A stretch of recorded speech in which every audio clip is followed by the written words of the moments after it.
안녕하세요. 왜 약물 유전착이 필요하게 되었는가 강의를 하겠습니다. 자, 보시는 이 증상은 스티븐스 존슨 증후이라는 항생제 처방울에 나오는 부작용 중에 하나죠.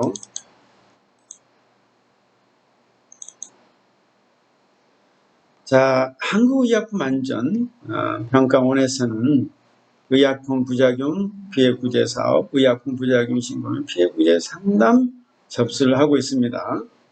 자, 의약품 부작용 심의위원회에 있어서 이렇게 다양한 증상들에 대한 부작용에 관한 전문위원회에서 의약품 부작용에 대해서 서로 심의를 하고 있습니다. 이런 심의위원회가 있다는 것은 무엇입니까? 부작용이 많이 있다는 거죠. 이렇게 많은 질병에 대해서 부작용이 있기 때문에 전문위원회가 있는 거고, 그래서 문제를 해결하기 위한 여러 가지 다양한 기구들이 있는 거죠. 의약품 부작용 신고 건수는 2018년, 2019년에 약 2.2% 증가하고 있고 계속해서 증가하고 있는 추세에 있다고 하겠습니다. 그러면은 부작용은 왜 발생하게 되는가? 왜 그럴까요? 질문 하나 던지죠. 여러분 이제 의약 제품을 그리면은 일반 의약품하고 전문 의약품이 있습니다. 여러분이 약국 가서 이렇게 뭐 감기약이라든가 알러지 같이 살 수 있는 약들은 우리가 제너럴 드럭이죠. 일반 의약품이라고 그래서 그런 약들은 일반적으로 이미 많이 우리 몸에 적응되고 있거나 그리고 뭐 설사 잘못 먹어도 큰 부작용이 발생하지 않는 그런 약물이죠. 그런데 우리가 전문 의약품, 우리가 만약에 뭐 스페셜티 드럭이라고 그러죠. 의사의 프리스크립션, 의사의 처방이 있어야만 우리가 먹을 수 있는 약국에서 조제해 주신 약이죠. 그런 약들은 전문 의약품이기 때문에 부작용이 일어날 확률이 굉장히 많다. 그렇죠? 약물의 부작용은 왜 발생하는가? 약물은 대부분 다 화학물질입니다. 케미컬이 있죠. 그래서 이 화학물질이고, 그 다음에 우리 몸은 뭡니까? 화학물질로 되어 있지만 사실 바이올로지컬 공간입니다. 생물학적인 우리 몸이고, 살아있는 몸에다가 화학물질을 들어가는 거죠. 그러면 그 안에 서로 상호작용이 일어나겠죠. 근데 그게 잘 맞으면 괜찮지만은 사실은 우리 몸에 있는 물질을 생물학적인 물질, 우리 몸에서 유용한 물질을 뽑아서 우리한테 치료하게 되면은 그 줄기세포처럼 우리 몸이 반응을 하지만은 우리가 신장 이식을 할 때도 돼지나 이런 다른 동물 장기를 쓰게 되면은 부작용이 많이 생기지 않습니까? 그게 우리 세포하고 동물 세포하고 서로 다른 거죠. 그런데 화학물질이 들어간다. 우리 몸에서는 당연히 물론 어떤 질병을 그 화학물질이 가서 탁해서 죽일지는 몰라도 우리 몸에 있는 세포 중에서 많은 세포들은 암세포가 아니지 않습니까? 그죠? 그럼 당연히 그러면 다른 세포에도 영향을 주는 거죠. 예를 들어서 약이 딜리버리 시스템이 딱 가서 내 여기 간에 있는 간세포만 가서 다 죽여라. 그럼 얼마 좋겠습니까? 그죠? 그렇지 않기 때문에 방사선 치료하게 되면 우리 다른 세포도 영향받으니까 결국 우리 몸에서 뭐 머리카락도 빠지는 그런 현상. 네, 그래서 우리가 일반적인 부작용은 뭐 두통이라든가 대동맥 협착, 심장경색, 그 다음에 요폐, 이거는 이제 요폐라는 것은 오줌이 이제 잘 나오지 않는 그런 것도 일종의 약물 부작용으로 발생하게 된다라고 볼 수가 있습니다. 자, 그러면 의약품 부작용 사례를 보게 되면 일반 비처방 의약품보다는 처방 제조약에서 97.9%다라고 하는 거죠. 건강기능식품도 0.3% 굉장히 적다. 그러면 약물 부작용을 최소화하는 방법이 무엇인가?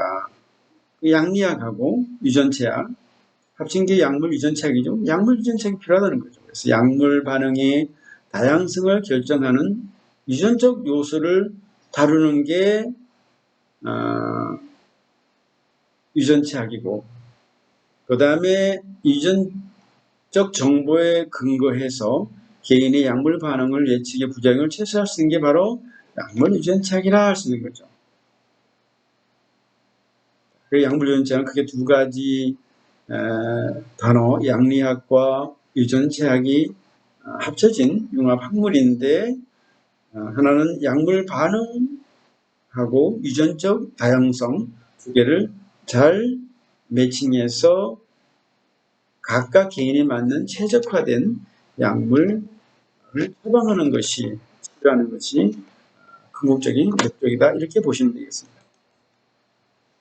자, 결국은 우리가 맞춤형 처방을 하기 위해서는 부작용을 줄일 수 있는 요소들을 많이 줄이는 겁니다. 그랬을 경우에 환자들의 재입원율이 이렇게 감소하고 있고, 사망률도 감소하고 있고, 응급실 방문도 감소하고 있고, 결국은 사람당 의료 비용이 이렇게 큰 액수가 감소하기 때문에 맞춤형 처방하는 것이 훨씬 더 다른 일이죠. 자,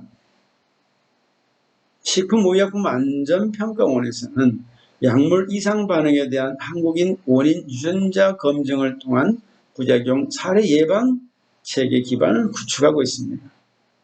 그래서 약물 유전체계에서 개인 맞춤형 부작용을 줄여두는 여러 가지 안전 사용 자료를 제시하고 있고, 개인 맞춤 약물 도입에 따른 윤리적, 법적 예상 문제점에 대비한 근거를 마련하고 있습니다.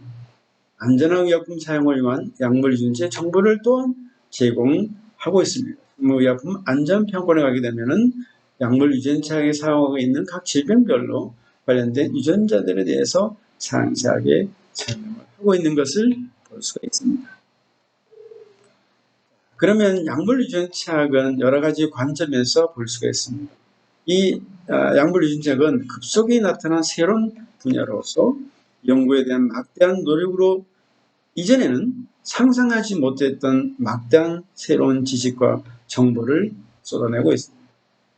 이것은 지속적으로 약물 유전체학이 어떻게 이용 가능하고 그 안에서 어느 정도까지 임상적으로 적용 가능할지에 대한 각자의 관점들을 한번 살펴보도록 하겠습니다. 자, 학생입니다. 전공 학생들은 약물 유전책에 대한 구조나 맥락 없이 자신들의 관점을 형성합니다. 약물 유전책이 뭐 이렇게 중요했어?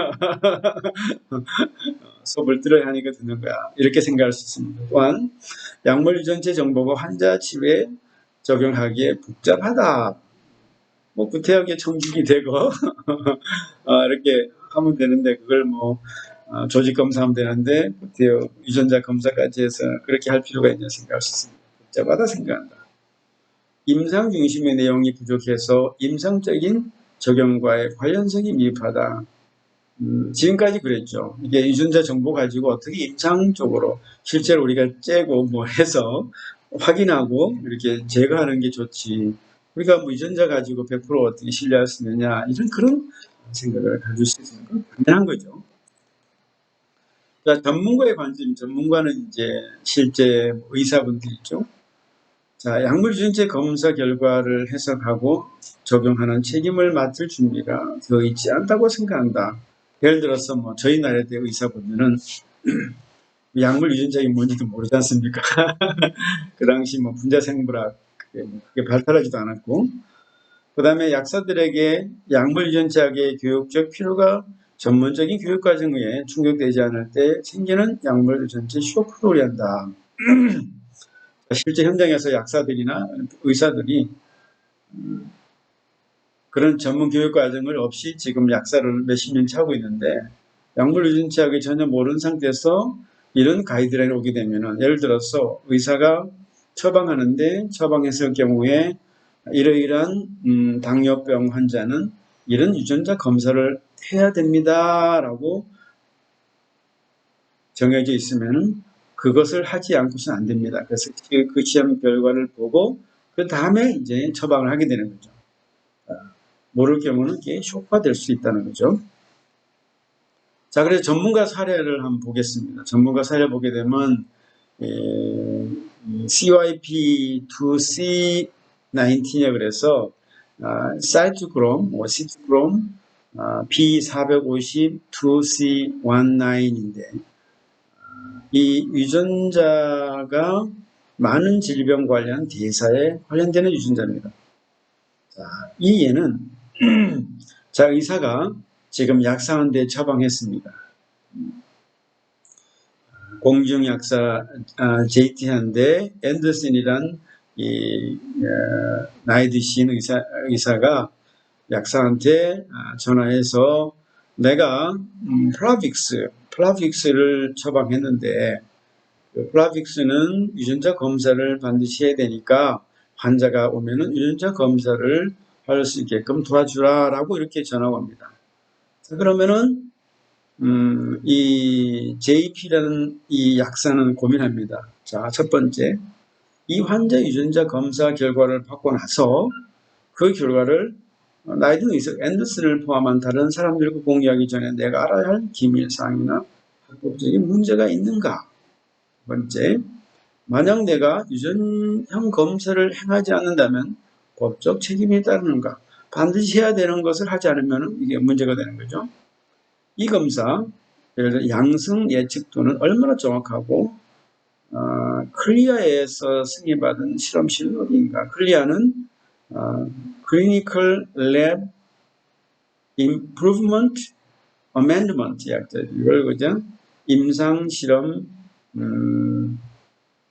임상실험실 개정안이라고 하는 일단 승인기관입니다. 자, 그래서 이 샘플을 보낼 때 승인된 실험실에 보내야 되죠. 그래서 승인된 실험실에 보내는데 내 주변에 승인받은 실험실이 어디 있는가. 그 다음에 유전형 효과, 즉 침투도는 얼마나 임상적이라고 그러니까 유전자 검사했는데 이게 실제로 얼마나 침투도가 있느냐, 얼마나 임상적으로 환자하고 긴밀한 연관성을 가지고 있는 유전자형 검사인가를 또 확인하고 실제로 이 환자가 유전 변이를 가지고 있을 확률은 어느 정도일까? 자, 유전형 검사를 내가 어떻게 해석을 할 것인가? 그 다음에 이 환자는 다수의 다른 약물을 복용한다. 사람의 유전형이 약물 상호작용 감수성에 어떻게 영향을 미치게 될 것인가? 다른 고혈압 약을 먹고 있다. 그러면 이 약물이 어떻게 상호작용할 것인가? 이런 또 지식이 있죠. 어떤 종류의 시료가 유전형 분석에 가장 많이 수입되는가? 뭐 침이 될 수도 있고 아니면 뭐 이렇게 혈액이 될 수도 있고 여러 가지 머리카락이 될 수도 있죠. 약국에서 유전형 분석을 위한 시료를 수집하는 것이 가능한가? 그리고 앤더슨의 환자를 위해서 어떤 종의 시료를 얼마큼 수집해야 하는 것인가? 그럼 내가 시료를 몇 g을 해야 되는 건가? 아니면 시료를 내가 준비해야 될 것인가? 분석에 따라 다르겠죠. 예를 들어서 뭐 분석을 10가지 한다. 그러면 샘플이 많이 필요할 것이고, 자, 그 다음에 DNA 분해가 되기 전에 유전형 분석을 하려면 시료는 얼마나 내가 빨리 수집해야 될 것인가? 그렇죠. 뭐 예를 들어 DNA를 수집해서 분석하기 전에 이게 DNA가 분해되면 안 되지 않습니까? 예를 들어서 열을 많이 한다든가 뭐 이렇게 되면은 이제 데그레이션이 될 수 있기 때문에 빨리 어떻게 뭐 냉동시켜서 한다든가 이런 식으로 이제 해야 되겠죠. 그래서 시료가 어떻게 저장돼야 하고 조정 온도에서 냉각이 필요한가. 그래서 조정할 거니까 뭐 액체 질소를 내다가 할 것인가 아니면은 얼음에다 해서 샘플을 보낼 것인가. 이런 것들이 이제 고민이 되죠. 자, 그 다음에 이렇게 흔치 않는 요즘 왜 항상 내 근무 시간에 오는 것인가? 이 약사는 그럴 수 있죠. 미국은 약사들이 이제 보통 우리가 파마시 가게 되면은 거기에 건강기능식품 같이 합니다. 근데 한쪽 코너에 이렇게 사무실이 있습니다. 그래서 거기 가서 이제 처방 전화를 가지고 가서 이제 약을 살 수가 있고 그리고 거기서 상담도 해줍니다. 그래서 건강기능식품 중에서 내가 혹시 관심 있는 게 이건데 어떻게 생각합니까? 그러면 약사들한테 친절하게 상담을 해줍니다. 자, 그러면 이제 이 약사 입장에서는 약물 유전자 교과서 나는 배운 적도 없어. 그러면 이 좋은 사례가 어디 있는지 어떻게 내가 공부할 수 있을까라고 고민하게 되죠. 이번 학기 여러분이 한 학기 동안 공부할 교재, 주교재죠. 약물 유전자 심리서죠. 이 교재 원래 영문판이 바로 이 파마코지노믹스가 되겠습니다. 자, 그러면 이제 이런 질문을 하시겠죠. 자, 이 CYP2C19 유전 테스트를 했더니만 이게 그러면은 예측이 가능하냐? 우리가 이 플라빅스는 클로피도글이라는 약물입니다. 이게 플라빅스라는 상표로 되는 거죠. 이게. 그러면 이 플라빅스라고 플라빅스 이 상표 이 클로피도그릴이라고 불리는 약인데 이것은 blood thinner medication. blood thinner라는 것은 뭐냐? 혈액 속에 이제 혈액이 이제 혈액을 막으니까 혈액을 이제 소위 잘 흐르게 트리밍 해주는 거죠. 녹여줘갖고 아주 블러드를 thin하게 해주는 그런 약이다. 이 약에 어떻게 반응하는지 그걸 유전적 테스트 가지고 어떻게 이것을 예측할 것인가. 이 사람이 이 약을 먹었을 때 블러드 티너가 1이 될 것인가, 2가 돼 3이 될 것인가, 아니면 이게 너무 과해갖고 이 사람이 그냥 쇼크사 죽게 될 것인가. 그냥 그래서 기준이 뭐냐, 이 CYP2C19 유전적 테스트를 어떻게 해석할 것인가. 그래서 만약에 테스트 결과가 이 크로피도 그린일이 일반적으로 정상적인 수준이다 그러면은 우리가 스탠다드 도즈 일반적으로 하는 일반 처방을 해주면 이제 되는 거죠. 근데 만약에 이게 있어요, 대사가 굉장히 느린 사람이라 그러면은 이 용량을 많이 줄여야 된다는 거죠. 그런 결정을 하는 게 바로 유전자 검사다 이렇게 보시면 되겠습니다. 자, 그래서 이 CYP2C19 유전자 사이토크롬 B450-2C19 지노타이핑을 봤더니만 이 유전자에 여러 가지 변이가 있다. 변이가 봤더니만 이렇게 CYP2C19에서 뉴클레오타이드 체인지, 요거는 이제 와일드 정상적인 사람인데 유로피언 85%, 블랙 82, 아시아 65. 근데 이 변이가 생긴 이 681번째 뉴클레 자리에 G가 A가 되고, 그 다음에 G가 A가 되고, 636에, 그 다음에 806번에 C가 A가 되고, 3402번 자리 C가 T가 된다. 이렇게 돼서, 요거는 이제 절단된 단백질이죠. 이건 절단된 요거는 또 단백질이 또 트랜슬레이션 전사가 또 증가됐습니다. 그러니까 정상에서 더 많아진 거죠. 그렇게 했을 경우에 요거는 13에 19%, 10에서 25%, 아시아 사람 20에 30%, 요거는 보시는 것처럼 이렇게 좀 적고, 지금 아시아 사람은 5에서 13% 많죠. 그런데 여기 보면 유럽이나 블랙은 18, 18인데 아시아 사람 적습니다. 그러면 아시아하고 아프리카, 유럽 사람들에 따라서 이 유전자의 변이가 다르기 때문에 대사도 다르다. 그래서 어떻게 됩니까? 처방, 방법이 달라야 된다. 이게 바로 약물 유전자에서 추구하는 겁니다. 자, 그래서 이제 이 전문가 사례는 우리가 충분히 보았습니다. 충분히 이 전문가 사례를 통해 갖고 어떻게 약물 유전학이 이용될 수 있는지 한번 살펴보겠습니다. 이거는 이제 교재 보시게 되면 이게 상세하게 나와 있습니다. 좋은 사례죠. 자, 그래서 심근경색 환자에 처방한 그런 플라빅스 사례가 될 수 있겠습니다. 자, 그러면 이제 여러 가지 관점이 있는데 학생들 관점, 전문가 관점, 이제 환자의 관점이에요. 환자들은 이런 정보를 사실 잘 모르죠. 그리고 전문가에 의존하다 보니까 전문가의 어떤 전문성이 굉장히 중요합니다. 또한 이 환자들에게 잠재적인 위해를 최소화하기 위해서 이게 이런 약물 유전체약이 발달하고, 그러면 그 선택한 약사를 신뢰하는 것이 중요하죠. 그래서 신뢰하기 위해서 그러면 환자 입장에서 알아야 되죠. 그래서 이 약물 유전체약을 잘 활용하고 익힘으로 인해서 결국은 건강관리 비용을 줄일 수 있고 본인의 건강도 사전에 예방할 수 있는 그런 환자의 관점도 중요하다. 그래서 환자의 관점에서 보면 검사 결과를 해석하고 있습니다. 그래서 만약에 받았는데 이 어떤 유전자가 나의 이 클로피도그릴 이 약물의 반응을 어떻게 하고 있느냐. 자, 그래서 이 CYP2C 유전자의 이 variant, 변이가 결국 뭡니까? 우리 몸의 대사 과정에 영향을 주게 되고, 그것이 바로 뭐냐면은 당신의 약물의 처방에 대한 반응에 영향을 주게 된다. 그래서 이 약물 유전체학에서 추구하는 것이 환자에 맞는 유전자형에 적합한 대사에 적합한 약물을 처방하는 것이 좋다라는 거죠. 두 번째로, 자, 그러면 내가 CYP2C19 테스트 결과를 가지고 그러면 내 이 처방에 이 클로피도그릴과 내 처방에 어떤 영향을 미칠 것인가?